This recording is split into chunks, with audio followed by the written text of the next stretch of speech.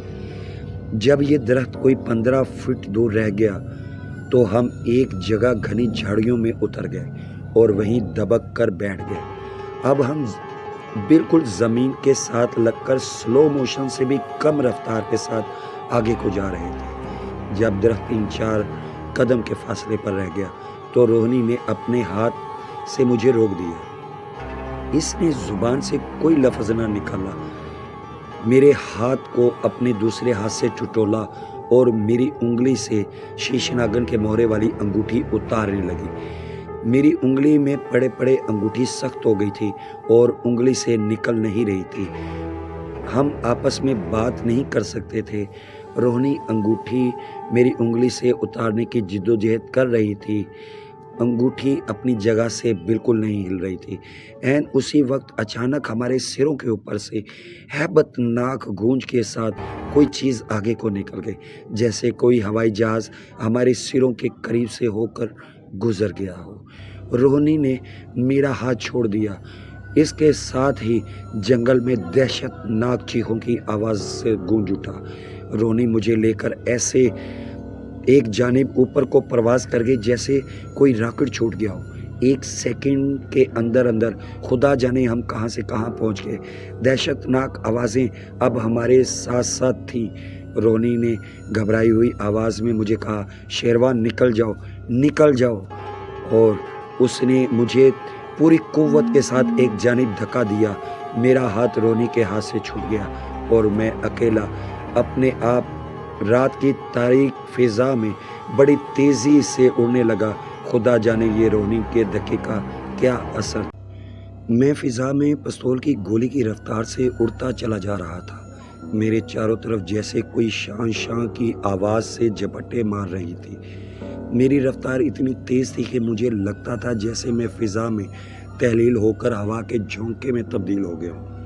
مجھے اوپر نیچے دائیں بائیں کچھ نظر نہیں آ رہا تھا۔ پھر جھپٹنے کے شراٹے اور چیخوں کی آوازیں غائب ہوں گی۔ میں ابھی تک ناقابل تصور رفتار سے اڑتا چلا جا رہا تھا۔ میں آنکھیں کھول کر دیکھنے کی کوشش کر رہا تھا مگر میری آنکھیں نہیں کھل رہی تھیں۔ مجھ پر جیسے کسی کا دباؤ پڑ رہا ہو۔ میرے ہاتھ کی مٹھیاں اپنے آپ بند ہو گئی تھیں۔ اتنی تیز رفتاری بلکہ برق رفتاری سے پرواز کرنے کا مجھے روہنی کے ساتھ پہلے کبھی تجربہ نہیں ہوا تھا۔ پہلی بار پرواز کرتے ہوئے مجھے اپنا جسم بے حد بوجھل محسوس ہونے لگا تھا۔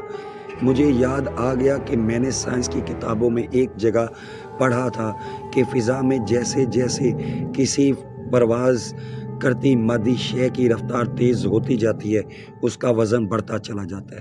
میرا وزن بھی بڑھ گیا تھا۔ لگتا تھا کہ میں کوئی چٹان ہوں جو ہوا میں اڑ رہی ہو۔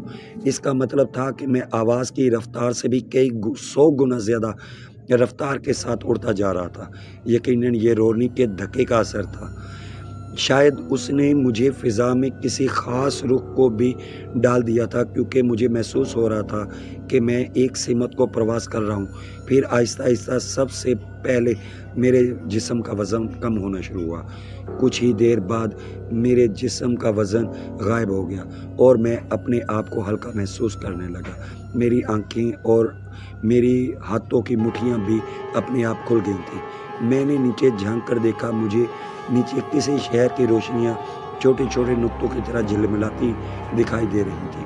خدا جانے یہ کون سا شہر تھا، کون سا ملک تھا، مجھے کچھ بھی خبر نہیں تھی۔ میرا اڑنا، میرا غائب ہونا میرے اختیار میں نہیں تھا۔ دوستو، اگر آپ کو ہماری ویڈیو اچھی لگ رہی ہے، سٹوری اچھی لگ رہی ہے تو لائک کریں، کمنٹ سیکشن میں اپنی رائے کا اظہار کریں، ہمیں جوائن کریں، سبسکرائب کریں، بیل آئیکن پر ضرور کلک کریں تاکہ نئی آنے والی ویڈیو آپ تک صحیح ٹائم پر پہنچ لیں، اور ساتھ ساتھ اس ویڈیو کو ضرور شیئر کیجیے گا۔ اللہ حافظ۔